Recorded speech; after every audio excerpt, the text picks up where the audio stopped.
mean, it's crazy to me how I could grab any black person on the street and say, "Have you ever experienced racism on the job?" And even the least radical person, you ain't even got to be radical to be like, "Yeah, I have." Right? In fact, let me let's do the experiment. All right, so I'm gonna ask this question. Have you experienced racism on the job? So everybody inside the Zoom, answer the poll.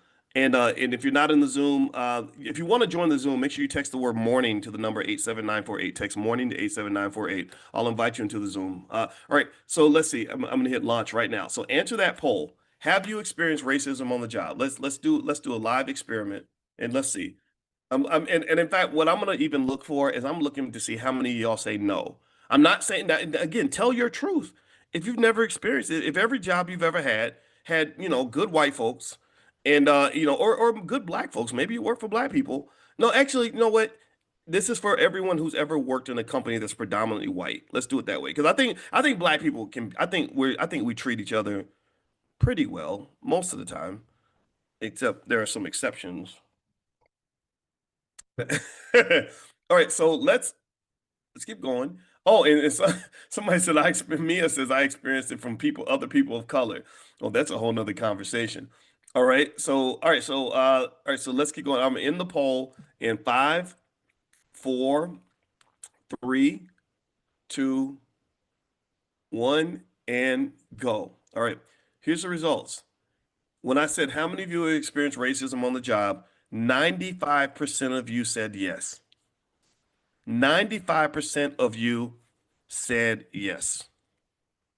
95% of you said yes.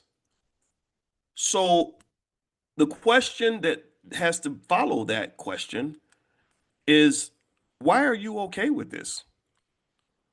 I mean, the question I would ask is, why have you done nothing about it?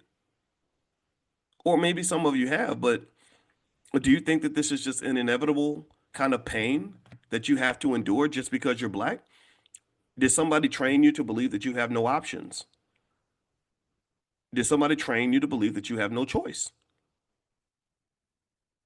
Because I'll say to you, in general, if 95% of you are saying that you've experienced racism on the job, um, I think that means that something has to change structurally and systematically for us to get rid of this. I mean, this is a psychological virus, right? In fact, if you look at racism on the job and and the mental health effects and the physical health effects, they're huge.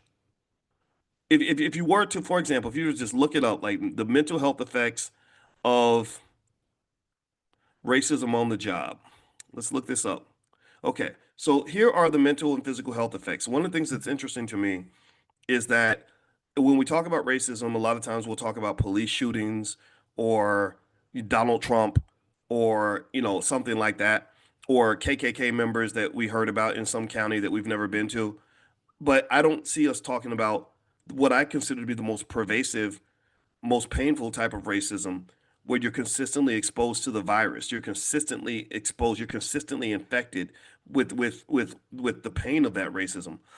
Here are some mental and physical health effects: chronic stress and anxiety. It's my anxiety. Somebody's watching me. Anxiety.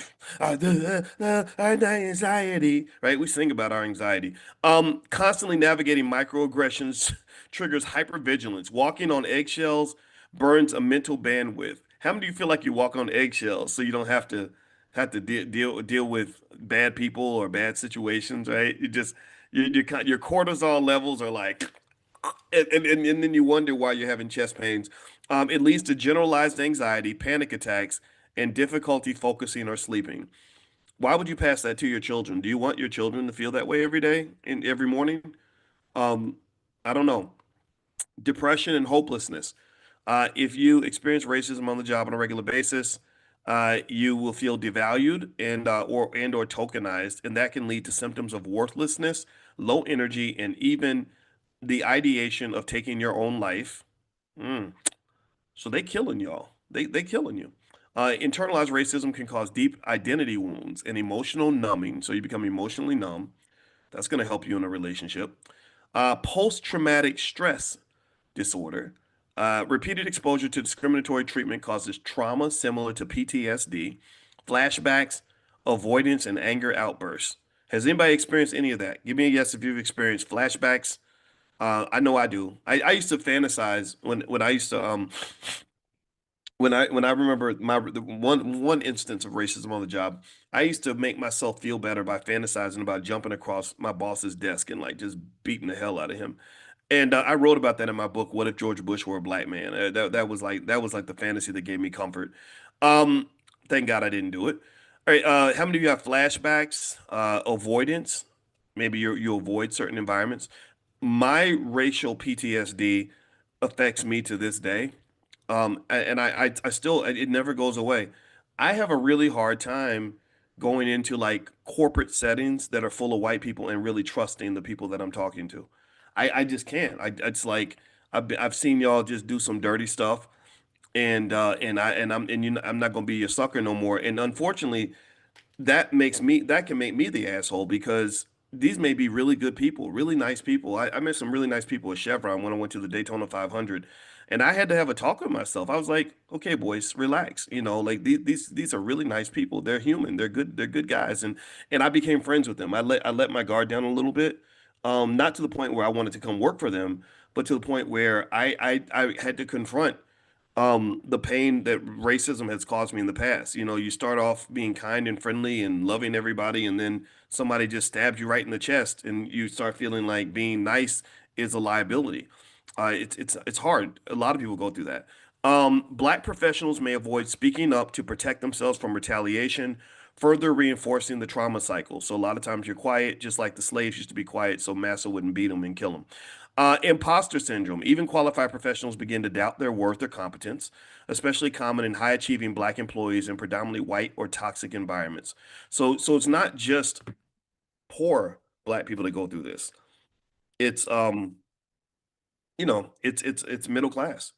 It's the guy with the master's degree from Duke University. It's the woman who got her PhD at Harvard. It's the the corporate executive who climbed up the ladder and he's the vice president of plastic widgets at Crappy Do Corporation, right? And so a lot of us go through this. Now let's look at the physical health effects. And I want you to connect this. I want to lay out a theory that I think the rest of the world is going to understand this or start talking about this maybe in the next decade or something. I'm hoping that they will.